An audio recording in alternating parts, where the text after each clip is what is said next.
امام جعفر صادق، یہ مختصر ان کا آپ نے تعارف سماعت کیا ہے، اور یہ بات بھی سنیے کہ حضرت امام جعفر صادق کیسی علمی شخصیت ہے۔ آپ کے علم کا اندازہ اس بات سے بخوبی لگایا جا سکتا ہے کہ حضرت امام اعظم ابو حنیفہ نعمان بن ثابت رضی اللہ عنہ یہ 2 سال تک آپ کی خدمت میں رہے اور علم حاصل کرتے رہے۔ اب اس سے اندازہ لگائیے، جب حضرت امام اعظم ابو حنیفہ کے علم کا کوئی اندازہ نہیں لگایا جا سکتا کہ ان کے استاد کے علم کا کیا ہوگا۔ حضرت سفیان ثوری رحمۃ اللہ تعالی علیہ، حضرت سفیان بن عیینہ رضی اللہ عنہ، یہ سب آپ کے شاگرد ہیں۔ حضرت داؤد طائی رحمۃ اللہ تعالی علیہ، حضرت شفیق بلخی رحمۃ اللہ تعالی علیہ، یہ سب کے سب ایسے لوگ ہیں کہ جنہوں نے آپ سے حضرت امام جعفر صادق سے بیعت حاصل کی، اور آپ علم کے سمندر میں جب قرآن حدیث یا قرآن کی کوئی آیت پڑھا کرتے تھے، پھر اس کا ترجمہ کرنے کے بعد جب اس کی تفسیر بیان کیا کرتے تھے تو کئی کئی دن گزر جایا کرتے تھے، قرآن کی ایک تفسیر ختم ہونے کا نام نہیں لیا کرتی۔ اور آپ کی صحبت کا کمال کیا ہے کہ حضرت امام اعظم ابو حنیفہ سے پوچھا گیا، حضور آپ کی عمر شریف کتنی ہے؟ اس وقت حضرت امام اعظم ابو حنیفہ کی عمر شریف 68 سال تھی، 70 سال سے 2 سال کم تھے۔ تو آپ نے جواب ارشاد ہے کہ میری عمر صرف 2 سال ہے۔ کتنی ہے؟ 2 سال ہے۔ پوچھنے والوں کو حیران کی ہوئی کہ حضور آپ تو ضعیف العمر ہے، آپ کے سر اور داڑھی کے بال سفید ہیں، لیکن عمر آپ کی 2 سال کیسے ہے؟ آپ نے ارشاد فرمایا کہ میں اپنی زندگی، اپنی عمر ان 2 سالوں کو شمار کرتا ہوں جو 2 سال میں نے امام جعفر صادق کی خدمت میں رہ کر گزارے، بقیہ کو میں زندگی شمار نہیں کرتا ہوں۔ تو حضرت سیدنا امام جعفر صادق کا یہ کمال ہے کہ ایسی ایسی ہستیاں آپ کی خدمت میں ہر وقت رہا کرتی تھی اور آپ سے فیض حاصل کیا کرتی تھی۔ بادشاہ وقت بھی آپ کے دروازے پر آ کر حاضری دیا کرتے تھے۔ پہلے زمانے کے اندر یہ ہوا کرتا تھا کہ جب کسی کے ارادت مند، عقیدت مند زیادہ ہو جایا کرتے تھے تو پھر ان سے بادشاہ بھی ڈرا کرتے تھے کہ کہیں ہمارے ساتھ بغاوت نہ کر دی جائے۔ کسی نے جا کر بادشاہ منصور جس کا نام تھا اس کو جا کر بتایا گیا کہ حضرت امام جعفر صادق کے مریدین حد سے بڑھتے جا رہے ہیں، وہ جب چاہے آپ کے ساتھ بغاوت کر سکتے ہیں، مخالفت کر سکتے ہیں، لہذا یہ وقت آنے سے پہلے آپ ان کو قتل کر دیجیے۔ بادشاہ نے جب یہ بات سنی تو بغیر تحقیق کیے حضرت سیدنا امام جعفر صادق کو قتل کرنے کے لیے اپنے محل میں بلایا۔ جو اس کا محل تھا جہاں پر وہ بیٹھا کرتا تھا، گیٹ کے ساتھ ایک شخص کو کھڑا کر دیا، یعنی جلاد کو کھڑا کر دیا اور کہا جو ہی امام جعفر صادق میرے محل میں داخل ہو، میں 2 مرتبہ اپنے تاج کو ہلاؤں گا، یعنی سر سے تاج کو اتار کے پھر رکھوں گا، پھر رکھ کے اٹھا کے پھر رکھوں گا، میں یہ 2 بار کروں گا۔ میں جو ہی امر کروں تو نے تلوار اٹھا کے امام جعفر صادق کو قتل کر دے گا۔ حضرت علی کا کشف چراغ، اہل بیت اطہار کا یہ نور جب محل کے اندر پہنچا، جب دروازہ کھولا گیا، وہ بادشاہ جو اس اقتدار میں بیٹھا ہوا تھا کہ جو ہی داخل ہوں گے ان کو شہید کروا دیا جائے گا، امامے کے ذریعے اشارہ کروں گا، اس کو اشارہ کرنا بھول گیا، اس کے ہوش حواس جاتے رہے، وہ کھڑا ہو گیا اور حضرت سیدنا امام جعفر صادق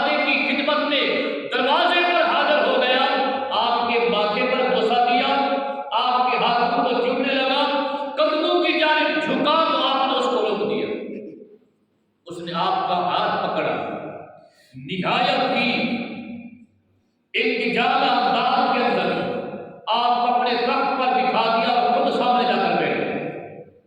اب وہ جلاد بھی حیران، سارے وزیر مشیر بھی حیران، ان کو کیا ہو گیا ہے؟ اس نے تو قتل کا منصوبہ بنایا تھا، امام جعفر صادق کو شہید کرنے کا منصوبہ تیار تھا، لیکن یہ ان کے ساتھ محبت کا اظہار کر رہا ہے۔ آخر معاملہ کیا ہے؟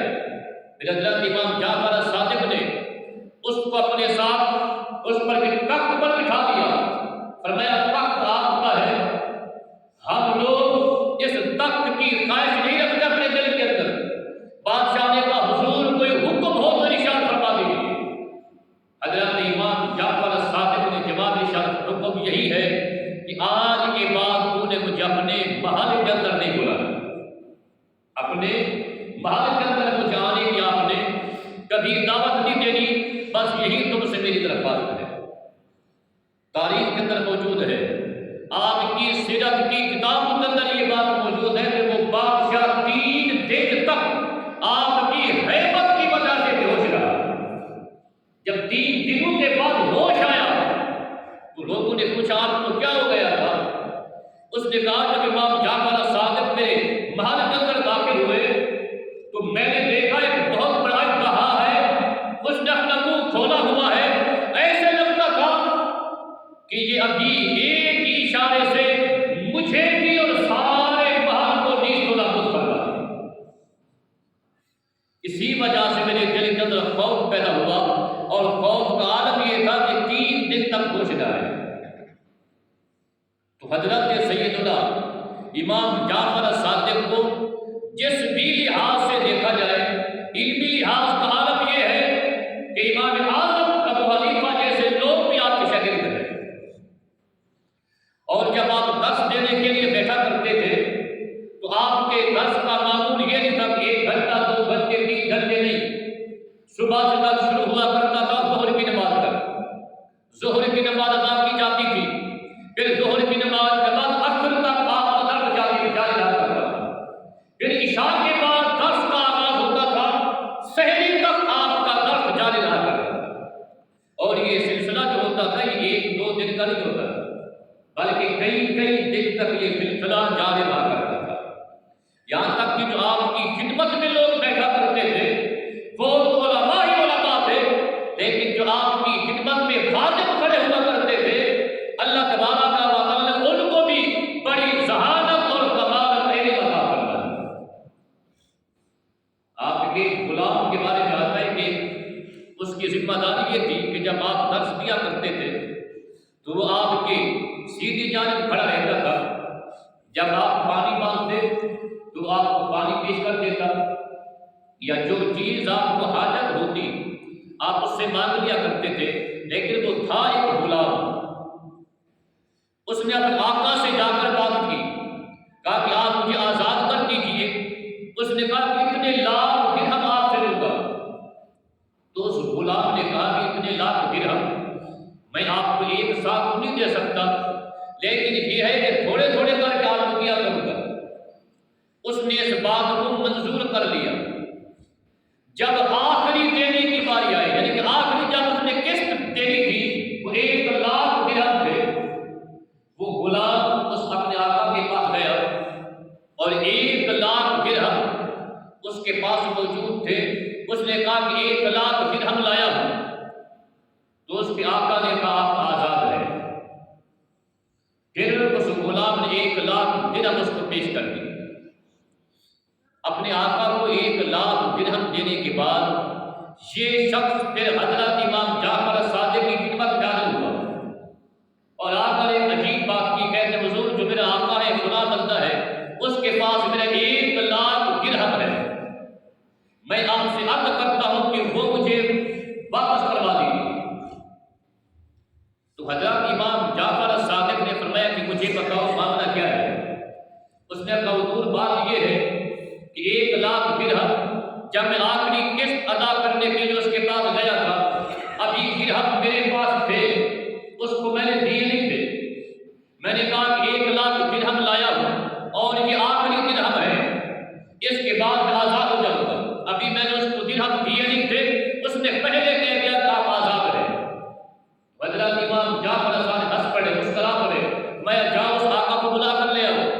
وہ آقا آیا تو حضرت امام جعفر صادق نے فرمایا کہ اس کے تیرے پاس 1,00,000 درہم ہے، واپس کر دیجئے۔ اس نے کہا تو کیوں واپس کروں؟ اس نے اپنی قیمت ادا کی ہے، اس کی آزادی کی قیمت یہ تھی کہ اتنے لاکھ درہم مجھے دے گا اور وقفے سے یہ مجھے ادا کرتا رہا۔ اب آخری 1,00,000 درہم مجھے اس نے دیے ہیں، میں نے اس کو آزاد کر دیا۔ تو حضرت امام نے فرمایا کہ یہ بتائیے آپ آزاد کیسے کیا؟ کہا پوری 1,00,000 درہم لے کر آیا، ابھی درہم اس کے پاس تھے، اس نے کہا کہ درہم لایا مجھے آزاد کر دیجیے۔ میں نے درہم لیے نہیں تھے، میں نے پہلے کہہ دیا کہ تم آزاد ہو۔ تو حضرت امام جعفر صادق نے فرمایا درہم لیے بغیر ہی جب تم نے کہہ دیا تھا کہ تم آزاد ہے تو یہ آزاد ہو گیا۔ اب اس کو درہم دینا مجھے لازم نہیں تھا، اس لیے کہ تم نے پہلے کہہ دیا تھا کہ تم آزاد ہے، لہٰذا یہ جو آخری تجھے درہم دیے گئے ہیں یہ اس نے جو تجھے دیے ہیں آزاد ہونے کے بعد دیے ہیں، لہٰذا اس کو واپس کر دیجیے۔ اگر یہ بات آپ کو سمجھ میں آ گئی ہے تو جس دربار کے نوکر اتنے سیانے تھے پھر اس دربار کے علماء کا کتنا علمی کمال ہو۔ تو حضرت سیدنا امام جعفر صادق رضی اللہ تعالیٰ عنہ آپ نہایت ہی سادہ زندگی گزارا کرتے تھے، اور آپ کی سادگی کا عالم یہ تھا کہ جو لباس آپ زیب تن فرمایا کرتے تھے وہ کئی مقامات سے پھٹا ہوا کرتا تھا، لیکن کبھی کبھی ایسا لباس پہنتے تھے کہ بادشاہ بھی دیکھ کر حیران ہو جایا کرتا تھا۔ ایک دن بازار سے گزرے اور بڑے اعلیٰ قسم کا لباس آپ نے زیب تن کیا ہوا تھا، سامنے سے بادشاہ کا ہنر ہوا، جب بادشاہ نے دیکھا تو بڑا حیران ہوا، پوچھا اے امام جعفر صادق آپ کی تو سادگی بڑی مشہور ہے، لیکن یہ کہ آپ نے تو ایسا قیمتی لباس پہنا ہوا ہے کہ ایسا لباس میں نے بھی آج تک نہیں دیکھا بادشاہ ہو کر بھی، یہ ایسا لباس کیوں پہنا ہوا ہے؟ تو حضرت امام جعفر صادق نے ارشاد فرمایا کہ آپ جیسے لوگوں کو دکھانے کے لیے یہ لباس پہنا ہوا ہے۔ ذرا میرے قریب تو آؤ۔ وہ بادشاہ کے قریب پہنچا اور آپ نے جو وہ جبہ پہنا ہوا تھا جب اس کے بٹن کھولے تو نیچے وہی پھٹا ہوا لباس آپ کا دو، پر میں جو لباس مجھے پسند ہے وہ میں نے نیچے پہنا ہوا ہے، اور جیسا لباس تم لوگوں کو پسند ہے ویسا لباس میں نے اپنے اوپر پہنا ہوا۔ تو آپ نہایت سادگی کے ساتھ رہا کرتے۔ حج کرنے کے لیے آپ تشریف لے کر گئے تو حج کے بعد کعبہ شریف کی چھاؤں میں ایک دن آپ آرام فرما رہے تھے، سوئے ہوئے تھے، قریب حاجی صاحبان دے کر کے سوئے ہوئے تھے۔ ایک حاجی اٹھا تو اس نے اپنی جو اس کا جس میں ساز و سامان وغیرہ تھا اس بوری کو دیکھا تو اس کے اندر اس کا جو خرچ تھا درہم وغیرہ موجود نہیں تھے، درہم کی ایک پوری تھیلی تھی۔ اس نے شور مچانا شروع کر دیا کہ میرے درہم چوری ہو گئے، ادھر ادھر بھاگ کر دیکھنے لگا، جب کوئی بات سمجھ میں نہ آئی تو صاحب حضرت امام جعفر صادق آرام فرماتے ان کے پاس پہنچ گیا اور جا کر کہتے کہ آپ چور ہیں، آپ نے میرے درہم چوری کر لیے ہیں۔ درہموں کی ایک تھیلی 1,000 درہم اس کے اندر موجود تھا کہ آپ نے 1,000 درہم میں چوری کر لیے ہیں۔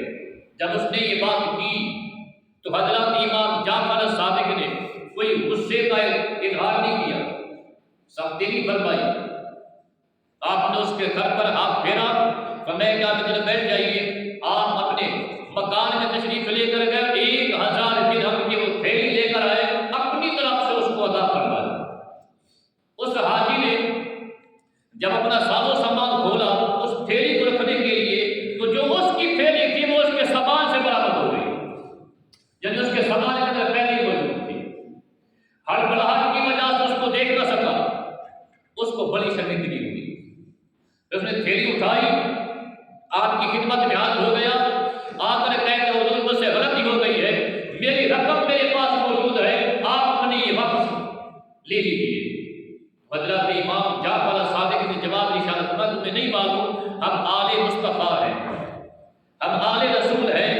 جس کو جو عطا کر دیتے ہیں واپس نہیں لیا کرتے، لہذا آپ یہ دے رہے ہیں۔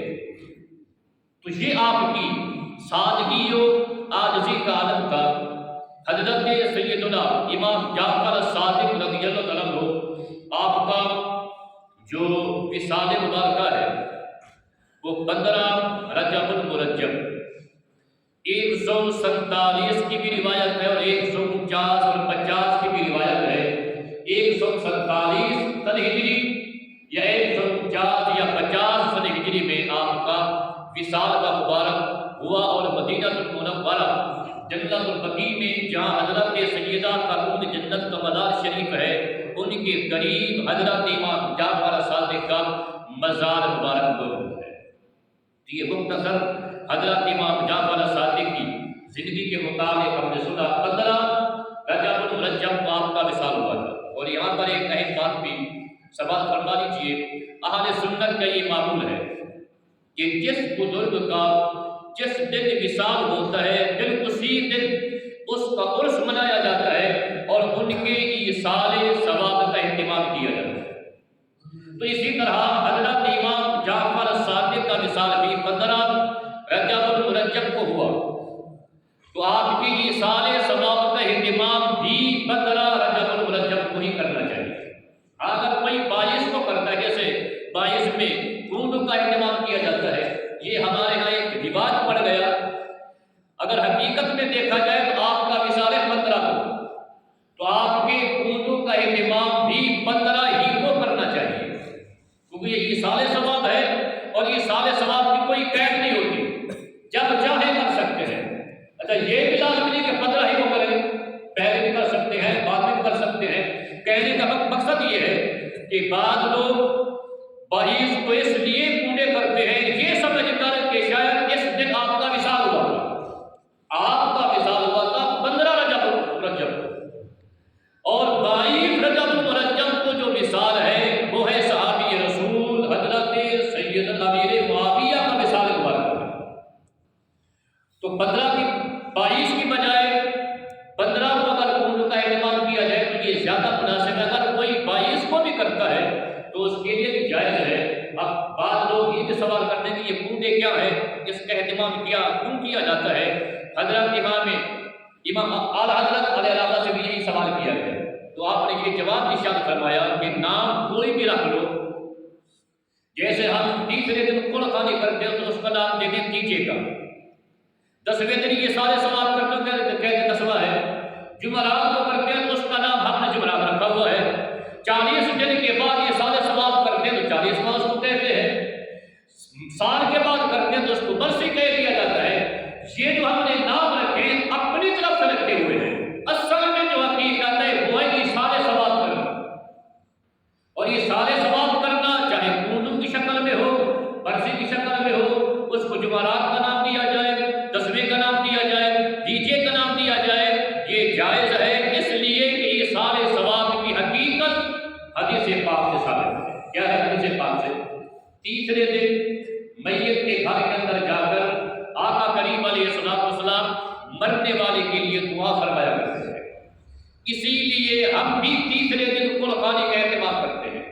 میں یہ کوئی بات اپنی جانب سے نہیں کر رہا ہوں، اس کی میرے پاس ہمارے پاس اہل سنت کے پاس دلائل موجود ہیں، دلیل نہیں بلکہ کئی دلائل موجود ہیں۔ ایک صحابی کا انتقال ہوا، مسلم شریف کتاب الحدود کے اندر حدیث پاک ہے، صحابی کا نام تھا ماعز بن مالک، جب اس کے انتقال کو وَلَبِثُوا بِذَلِكَ يَوْمَيْنِ أَوْ ثَلَاثَةٍ، جب اسے انتقال کیے ہوئے دوسرا دن تھا یا تیسرا دن تھا، صحابی کے انتقال کو 2 دن گزرے یا 3 دن گزرے تھے، میرے آقا اس کے گھر میں تشریف لے کر گئے، حضور کے ساتھ صحابہ کرام بھی تھے، وہ جلوس دیگر لوگ بھی وہاں پر موجود تھے، میرے آقا بھی تشریف لے کر گئے، فقال استغفروا لماعز بن مالک، میرے آقا نے وہاں پر جا کر تمام لوگوں سے فرمایا ماعز بن مالک کے لیے بخشش کی دعا کی۔ تو حدیث پاک کے اندر یہ بات موجود ہے کہ دوسرے دن یا تیسرے دن میت والے کے گھر میں اکٹھے ہو کر دعا مانگنا یہ کوئی اہل سنت کا بنایا ہوا طریقہ نہیں، حدیث پاک سے ثابت ہے۔ میرے آقا ایسا کیا کرتے تھے، تو ہم اسے نام جب کیجیے گا۔ حقیقت کیا ہے یہ سارے سوال، اسی طرح جب حضرت سید الشہداء حضرت امیر حمزہ کا انتقال ہوا، جب آپ کی شہادت ہوئی، تو میرے آقا علیہ السلام پہلے دن سے لے کر 40ویں دن تک حضور صدقہ کرتے رہے۔ اب 40ویں کو 40واں اس لیے کہا جاتا ہے کہ 40 دنوں کے بعد میت کے لیے ایصال ثواب کا دعا کا اہتمام کیا جاتا ہے۔ الحمدللہ اہل سنت کے پاس اس تمام چیزوں کے دلائل موجود ہیں، یہ کوئی من گھڑت بات نہیں ہے۔ ایسے ہی جو امام جعفر صادق کے لیے آپ کے ایصال ثواب کے لیے جو یہ صدقہ و خیرات کا اہتمام کیا جاتا ہے، جو کونے بتائے جاتے ہیں، یہ نام کونے ہے، لیکن حقیقت کیا ہے؟ ایصال ثواب ہے، اور ایصال ثواب کا ثبوت حدیث پاک کے اندر موجود ہے۔ اور یہ بات میں پھر دوہراؤں گا کہ کوشش کی آپ نے 15 رجب المرجب کو ہی ایصال ثواب کا اہتمام کر لیا، لیکن ہاں بعض لوگ صرف یہ ان کا عقیدہ ہے کہ میٹھی چیز پکانی چاہیے، کوئی چیز بھی پکا کر ایصال ثواب کر سکتے ہیں، لازمی کھیر ہی پکائی جائے، صرف کھیر پر ہی گزارا کر لیا جائے ایسا بھی نہیں ہے۔ جو چیز بھی آپ پکا سکتے ہیں بزرگوں کے ایصال ثواب کے لیے پکا کر اس کا ثواب اللہ والوں کی خدمت میں دے سکتے ہیں، یہ جائز ہے۔ مسجد کے لیے دار مساعدت فرماتے ہیں تو ایصال ثواب کرنا ہے۔ کنڈے پہلے دور کے اندر یہ ہوا کرتا تھا کہ مٹی کے برتن تیار کیے جاتے تھے خاص قسم کے،